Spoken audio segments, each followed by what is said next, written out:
En este apartado, pues lo que nos va a decir, lo que nos habla es de cuáles son, bien, ya sabemos que cuál es el objetivo de la información contable, ya sabemos a través de qué documentos se va a materializar esos objetivos, ya sabemos qué características cualitativas debe de mantener, debe de buscar la información contable y cuáles son los principios que deben fundamentar la elaboración, la presentación de esa información. Y en este segundo apartado, claro, ahora dice bien, ya cuáles son los elementos que van a integrar las cuentas anuales, qué requisitos deben de cumplir y qué requisitos deben de cumplir para poder reconocer un activo, un pasivo, un ingreso o un gasto. Es decir, esto es relevante. Es decir, cuándo se cumplen las condiciones para que un determinado elemento pase a formar parte, pase a ser reconocido de las cuentas anuales. Entonces, aquí seguimos. Todo esto es marco conceptual y todo esto es datos, información que forma parte del mapa del marco conceptual. Y el marco conceptual, pues como ya hemos hablado varias veces, lo que nos dice es que los elementos que forman parte del balance de situación son activos pasivos y patrimonio neto, y que vinculados a la cuenta de pérdidas y ganancias tenemos ingresos y gastos. Y además relaciona con los flujos de efectivo, cobros y pagos, pero realmente estos no están definidos en sí mismo como elementos de estados financieros. En realidad, los elementos de los estados financieros son activos, pasivos y patrimonio neto, y también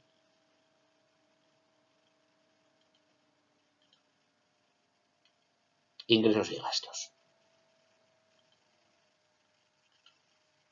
¿no? Entonces, a partir de aquí tenemos que saber, el marco nos dice qué es cada uno de estos elementos y cuándo se deben de reconocer y valorar. En la definición de activos, aquí lo más relevante es lo siguiente. Los activos son bienes, derechos, estos recursos controlados por la empresa, resultantes de resultados pasados y de los cuales se espera obtener beneficios futuros. Aquí lo más importante es que nos habla de recursos controlados económicamente. Es decir, para que un elemento forme parte del activo de la empresa no es preciso que sea propiedad de la misma. Basta con tener el control.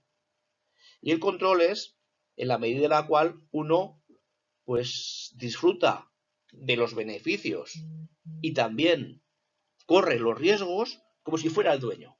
Independientemente de que tú tengas la propiedad del elemento, yo estoy asumiendo los riesgos y los beneficios también del mismo. Si yo tengo una maquinaria especializada que no la compro, sino que lo formalizo a través de un contrato de alquiler cuya duración va a ser de una forma similar a la vida útil del bien, en el fondo yo voy a ser el que va a estar disfrutando y asumiendo los costes relacionados con la máquina como si fuera mía. Por tanto, formará parte de mi activo esa máquina. Los pasivos son parecidos, medio sinónimo de deudas. Son obligaciones actuales surgidas de sucesos pasados para cuya extinción la empresa espera desprenderse de recursos de los cuales nos puedan producir beneficios económicos en el futuro. Es decir, que para extinguir la deuda esperamos tener que deshacernos de activos. Aquí una parte importante es que lo que nos dice es la palabra espera desprenderse. Esto nos abre puerta a reconocer como pasivos no solo las deudas ciertas, sino también aquellos riesgos, aquellas situaciones en las cuales existen evidencias de que la empresa va a tener que hacer frente en el futuro a un pago. Aunque no sepamos en esta fecha, en este momento, exactamente la cuantía por la cual se va a producir. ¿Vale? ¿Qué me quiere decir? Que, por ejemplo, una empresa minera que firma una concesión para explotar una mina durante 50 años y que sabe que al final de esos 50 años la empresa tendrá que realizar unas tareas, unas labores de reforestación. ¿Vale? Bueno, pues la empresa tendremos que calcular, ya sabemos que de aquí a 50 años tendremos que hacer un pago y tendremos que hacer la mejor estimación de cuál va a ser la cantidad que tendremos que hacer frente dentro de 50 años, valorada por supuesto a precio de hoy. ¿Vale? Luego en la realidad, cuando se pasen los 50 años, el importe será mayor o menor del que inicialmente habíamos estimado, pero es mejor el realizar una estimación al no hacer nada, porque si no, estaríamos reconociendo probablemente beneficios durante estos 50 años cuyo importe es menor al que, o cuyo importe sería mayor al que realmente estaría produciendo el negocio, porque ese negocio trae consigo a su vez una obligación residual de tener que hacer frente a los costes del desmantelamiento. Por lo tanto, es mejor esos costes de desmantelamiento distribuirlos a lo largo del tiempo, aunque sea de una manera aproximada, a no hacer nada. Por lo tanto, eso lo medimos a través de una provisión, a través de un pasivo contingente. Y ya el patrimonio neto simplemente no es patrimonio neto, que es la diferencia entre el activo y el pasivo. ¿Vale? Patrimonio neto, la parte residual del activo, una de los pasivos.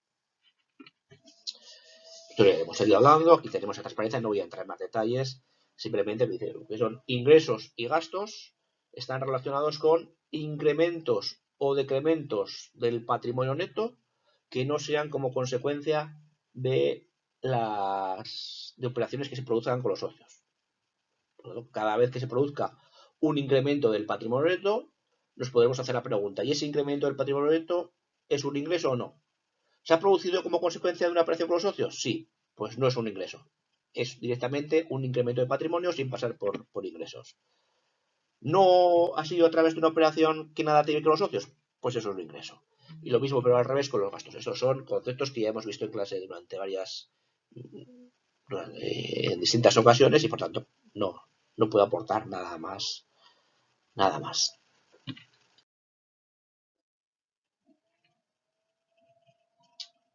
El segundo factor que también nos incluye en el marco conceptual es, bueno, ¿y cuándo debemos de reconocer estos elementos financieros? ¿Qué se debe cumplir para reconocer un activo? Pues los activos se reconocerán en el momento en el cual sea probable la obtención de rendimientos en el futuro y puedan valorarse por fiabilidad. Aquí, importantísimo, para poder reconocer un activo es preciso que se pueda valorar con fiabilidad, que sea identificable y que se pueda valorar con fiabilidad. Ahí tenemos el problema de algunos activos, sobre todo intangibles, inmateriales, que aunque sí somos conscientes de que nos proporcionarán beneficios futuros, no los podemos valorar. Háblese de clientela, háblese de reputación, y etcétera, etcétera, etcétera, que también nos hemos planteado. Los pasivos, cuando sea probable que a su vencimiento deban de entregarse recursos y que además puedan valorarse con fiabilidad. Por lo mismo, para reconocer un pasivo, en este caso, no es necesario que sea seguro, sino basta con que sea probable, pero además, por supuesto, se debe valorar con fiabilidad. Si no podemos valorar con fiabilidad, pues nunca podremos contabilizarlo. Bueno, y los ingresos y gastos, pues lo mismo, aquí siempre, en todo caso, la importancia es la posibilidad de valorar con fiabilidad, tanto los ingresos como los gastos. Aquí tenéis varios ejemplos, eso lo podéis mirar vosotros, no os puedo aquí añadir nada más.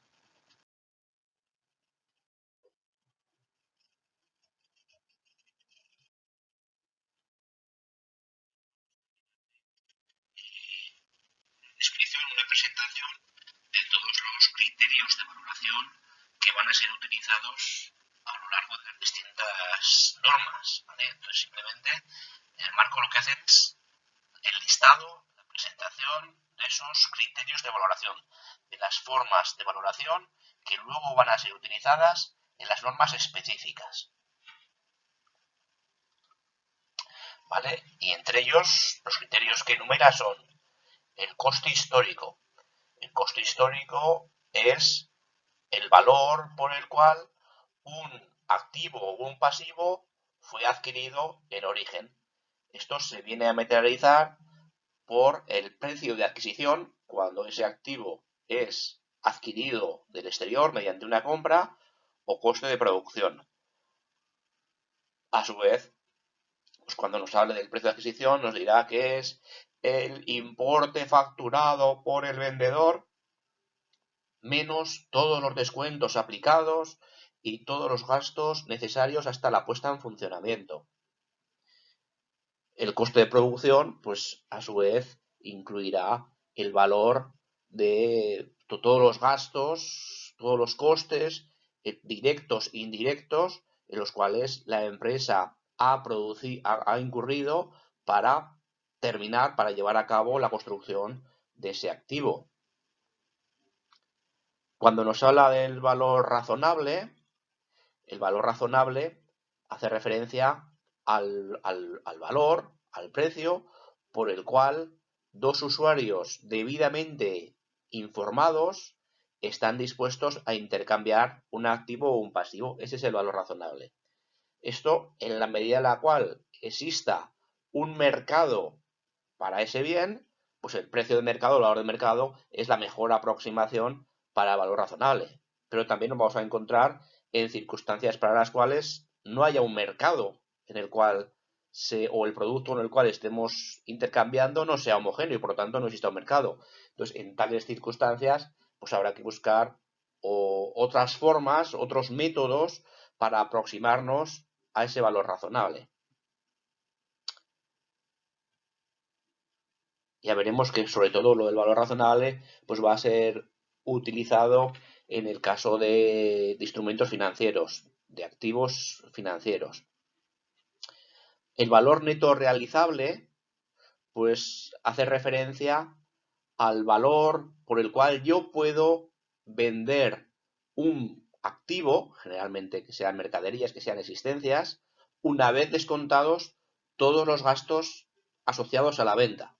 Por ejemplo, si yo vendo una determinada mercancía, pero tengo unos vendedores que cobran una comisión por venta, pues el valor neto que le queda a la empresa sería el precio de venta menos la comisión, ¿vale? Ahí está la palabra, cuando hablamos el valor realizable, hace referencia a realizar, a vender, y neto, quiere decir una vez descontados los gastos.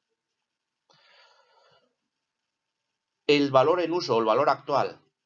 El valor en uso es el valor actual de los flujos de efectivo que se esperan obtener de un activo o de de un activo en el futuro. Entonces, claro, nosotros cuando tenemos un determinado bien, ¿cuál es el valor para medir en un momento determinado el valor del bien? Lo puedo medir de una manera retrospectiva, es decir, si yo vendiera este bien ahora, ¿cuánto me darían a él? Entonces ahí estaríamos, ese sería un enfoque hacia el valor razonable, ¿vale? Pero también puedo medir el valor de ese bien mirando hacia el futuro, diciendo, a ver, yo no lo quiero vender, lo que lo quiero yo es utilizar en el proceso productivo. Entonces, ¿cuánto espero obtener o gracias a la utilización de este elemento, cuáles van a ser los cobros, los flujos de efectivo derivados de la utilización de este bien que yo espero obtener en el futuro? Evidentemente, cuando hablamos aquí de flujos de efectivo, de cobros o pagos que se van a producir en el futuro, eso exige una actualización. Es decir, el llevar al presente importes futuros. Y para eso tendremos que utilizar herramientas de matemática financiera, ¿vale? De capitalización o descuento. Esto ahora, en este momento, pues el descuento de flujos de efectivo es una herramienta muy importante en el sentido de que nos da información de que los capitales financieros tienen dos componentes, cuantía y tiempo. Y a través del tipo de interés nos permite el desplazar esos capitales financieros a distintos momentos de tiempo para obtener capitales equivalentes, ¿vale? Es decir, si aquí decimos, ¿quién preferimos? ¿Cobrar 1.000 euros la semana que viene o cobrar 1.000 euros el día de Navidad, la próxima Navidad? Pues todo el mundo debería de preferir cobrar 1.000 euros el día, la semana que viene. Es decir, a la misma cuantía, cuanto más próximos estén los capitales financieros para cobrar, mejor. Y para pagar será justo lo contrario. Entonces, cuando todo el mundo prefiere una propuesta frente a otra, quiere decir que esos capitales no son equivalentes. Por lo tanto, el capital equivalente sería aquel que nos dijera, pues a mí prefiero, igual me da cobrar 1.000 euros la semana que viene que 1.050 el día de Navidad. Entonces, aquí estaríamos diciendo 1.000 euros el 1 de junio o el 30 de junio es equivalente a 1.050 euros el día 31 de diciembre. ¿Qué tipo de interés es el que nos hace el que cumple esa igualdad? Pues con un tipo de interés del 5%.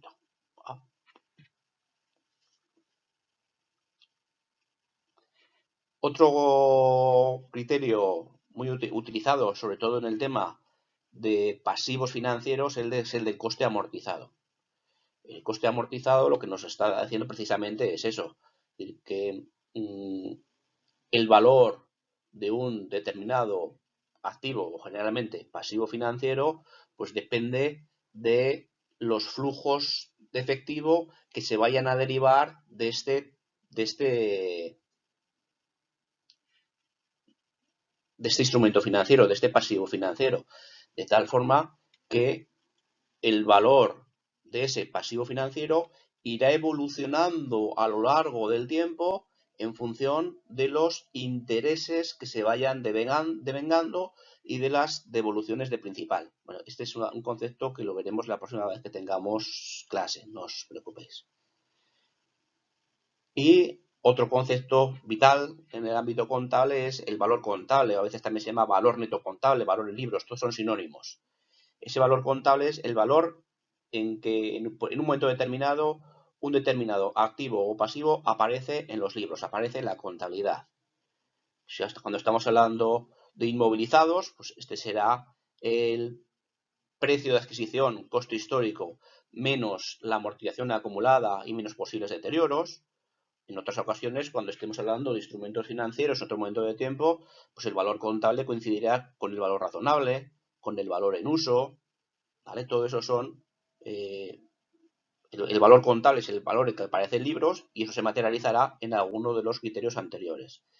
Y el valor residual es el valor que esperamos obtener de un activo al final de su vida útil. ¿Vale? Es algo que ya hemos visto en clase alguno. Bueno, vamos a ver la aplicación de los criterios de valoración que hemos visto antes a un ejemplo, a un caso hipotético de un vehículo que adquirimos hace 4 años y que tiene una vida útil de 5 años. Por tanto, todavía le restaría un año más de vida útil estimada. El costo histórico estaría reflejado por el importe que pagamos en su momento de la compra hace 4 años y el cual habría que añadir, incluiría también todos los gastos que fueran necesarios hasta que el vehículo estuviera operativo. Ahí incluiría, por ejemplo, el impuesto de matriculación, pero no el seguro anual, porque el seguro anual es un gasto que se va renovando año a año, que tiene una vigencia no asociada a la vida útil, sino que una vez que pagas el seguro, pues tiene una duración de un año, el año siguiente habrá que renovarlo, por tanto eso sería un gasto del ejercicio. Sin embargo, el impuesto de matriculación, una vez pagado, pues ya va a estar activo en tanto en cuanto el vehículo esté dado de alta. Por lo tanto, pues es justo repartir el gasto de ese impuesto de matriculación a lo largo de la vida útil y para ello lo incorporamos al valor inicial del vehículo y luego a través de la amortización ya iremos de alguna manera repercutiendo ese gasto a lo largo de los distintos años. También formaría parte del coste histórico del precio de adquisición, pues por ejemplo, el gasto si hemos tenido que utilizar un transportista para traernos el coche desde un concesionario fuera de la ciudad hasta donde nosotros residimos, pues el gastos de transporte también serían mayor valor del vehículo, formaría parte del coste histórico, el precio de adquisición. El valor razonable estaría representando por cuánto vale el coche actualmente, cuál es el valor al cual dos personas estarían dispuestas a comprar el coche. En este caso, el mercado de coches de segunda mano no es un mercado homogéneo, es decir, existen distintos parámetros que te pueden de alguna manera ayudar a la hora de valorar un vehículo, como puedan ser el número de kilómetros, como pueda ser la matrícula, pero cada vehículo, digamos, que tiene unas condiciones intrínsecas a sí mismo. En este caso, tendríamos, por ejemplo, un tasador nos dice que la valoración del vehículo en estos momentos es 7.000 euros. Pues ese sería su valor razonable. El valor neto realizable estaría formado por el importe que podríamos obtener tras su venta. Entonces, la venta sería el valor razonable, pero si para venderlo tenemos que incurrir en algunos costes, por ejemplo, el coste de pagar al tasador que nos ha hecho esa valoración, imaginemos de 500 euros, pues su valor neto realizable sería 6.500.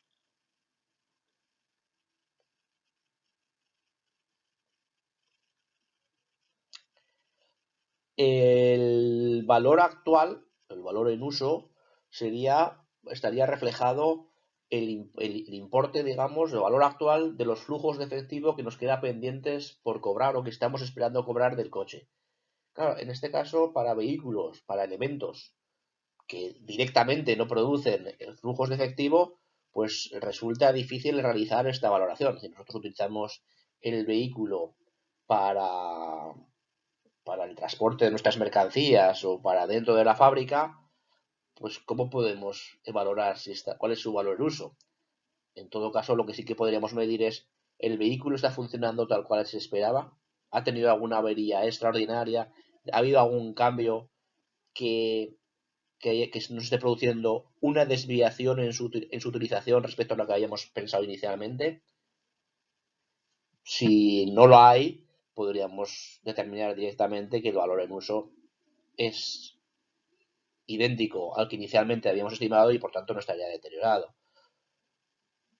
Pero para facilitar el cálculo, pues vamos a poner un ejemplo en el cual este coche que nosotros estamos utilizando, en realidad no lo utilizamos en la función, como elemento, como transporte nuestro, sino que es un vehículo que lo utilizamos o que el propósito del mismo es alquilarlo a terceros. ¿Vale? Imaginemos que estuviéramos hablando ante una compañía de leasing, de arrendamientos de coches de alquiler, que tiene durante 5 años, que le queda un último año, que dice, bueno, pues yo lo que esperamos obtener por el alquiler del coche es, todavía nos quedan 7.000 euros, esperamos que nos genere de efectivo el coche a lo largo del año que viene. Entonces, su valor en uso sería 7.000 euros el año próximo.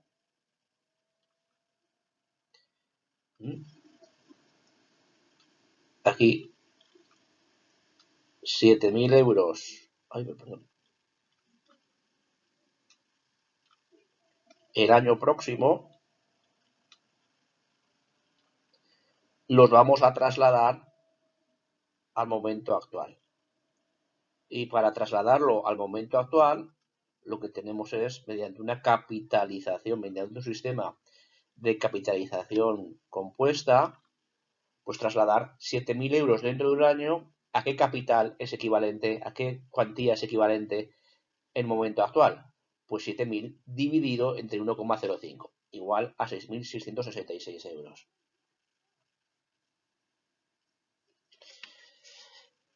El valor contable sería el valor que aparecería en esos momentos en nuestro balance ese vehículo. Entonces, bueno, atendiendo a que el vehículo tuvo un precio de adquisición de 30.000 euros, que la vida útil es de 5 años, si asumimos que el valor residual es 0, pues estaríamos diciendo, en principio, el importe que teníamos nosotros previsto amortizar, consumir del coche sería 30.000 euros dividido entre 5 años de vida útil, 6.000 euros por año. Como ya han pasado 4 años desde que compramos el coche, ya habremos amortizado 24.000 euros. 6.000 por 4, 24.000. Por tanto, el valor contable sería precio de adquisición, valor inicial, 30.000 menos la amortización acumulada, 24.000. 6.000 euros sería el valor contable. Y el valor residual, el importe que se espera obtener por su venta al final de su vida útil. Eso siempre tiene que ser, digamos, un dato. Eso es una estimación de la propia empresa que lo hace en el momento que se adquiere el activo. En este caso, pues es 0 y es el importe que hemos utilizado para el cálculo de la amortización.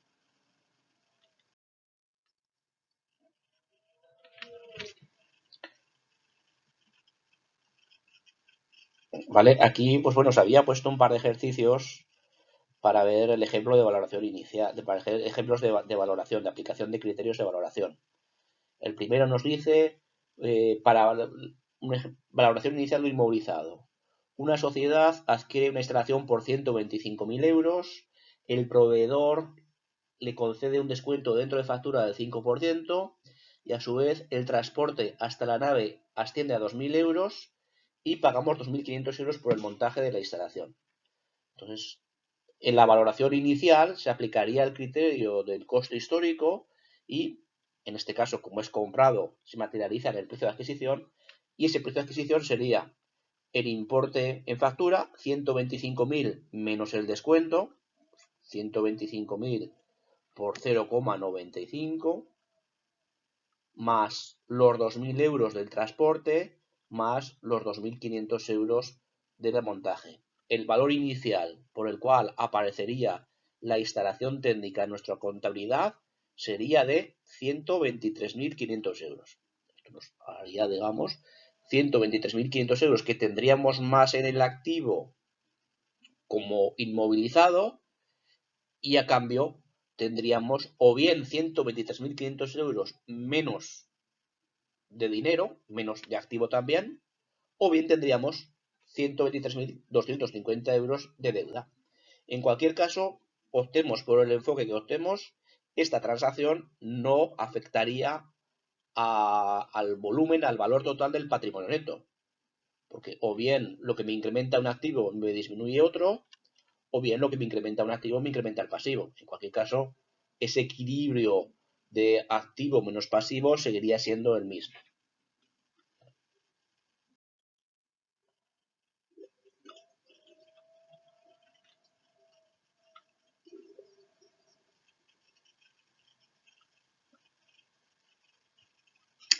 Este ejercicio nos dice que los flujos de efectivo asociados a una máquina se estima que serán 4.000 euros anuales durante 5 años.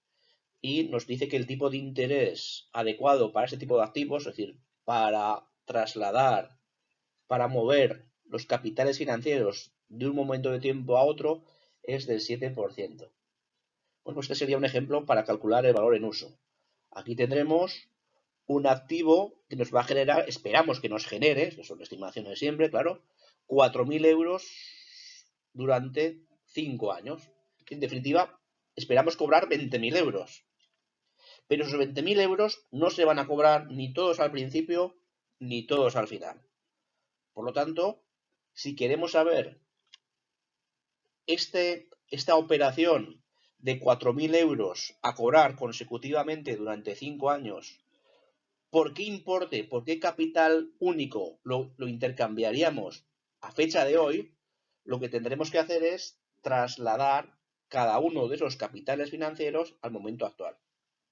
Por tanto, los 4.000 euros que vamos a cobrar a final de este año o principios del que viene equivaldrán a fecha de hoy a 4.000 dividido entre 1,05.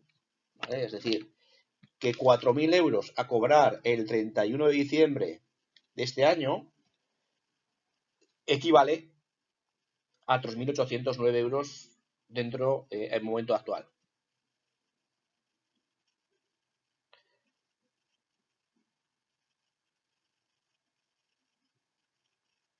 Bueno, vaya. Los 4.000 euros que vamos a cobrar dentro de 2 años, pues equivaldrían a 4.000 dividido entre 1,05 al cuadrado. Los de dentro de 3 años a 4.000 dividido entre 1,05 elevado al cubo. Y así sucesivamente durante los 5 años. De tal forma que 4.000 euros a cobrar durante 5 años equivale a una cantidad fija en el momento de hoy a 17.318 euros. Entonces, si nos fijamos, esa diferencia entre los 17.318 euros de cobrar al contado a 20.000 euros a cobrarlos de manera fraccionada, de alguna manera nos estarían representando los intereses del aplazamiento. ¿Vale? Aquí, disculpadme porque he resuelto este ejercicio con un interés del 5% y el enunciado me dice que es del 7%. Entonces, para ser precisos, realmente aquí debería de haber puesto el 7% y ser 1,07 en cada uno de estos lados, ¿vale? He utilizado el mismo tipo de interés de otro ejercicio anterior. Y por último, para calcular el tipo de interés y el coste amortizado, nos dice que una sociedad ha recibido el 1 de enero del 2019 un préstamo de 3.000 euros que tendremos que devolver 3.500 dentro de 2 años en un único pago. ¿Cuál es el tipo de interés? Pues el tipo de interés es aquel que me iguala estos dos capitales financieros. Aquel persona, aquel agente económico que le sea indiferente cobrar 3.000 euros hoy o 3.500 euros dentro de 2 años, en su fuero interno está operando, está trabajando con un tipo de interés, con un coste de oportunidad, según lo estemos hablando, del 8%. 3.000 euros a fecha de hoy son iguales a 3.500 euros dentro de 2 años si estamos trabajando con un interés del 8%. Pues 3.000 es igual a 3.500 partido entre 1 más i al cuadrado. Por lo tanto, pues ahí simplemente despejando 3.500 partido entre 3.000, la raíz cuadrada menos 1 me dará un interés del 8%.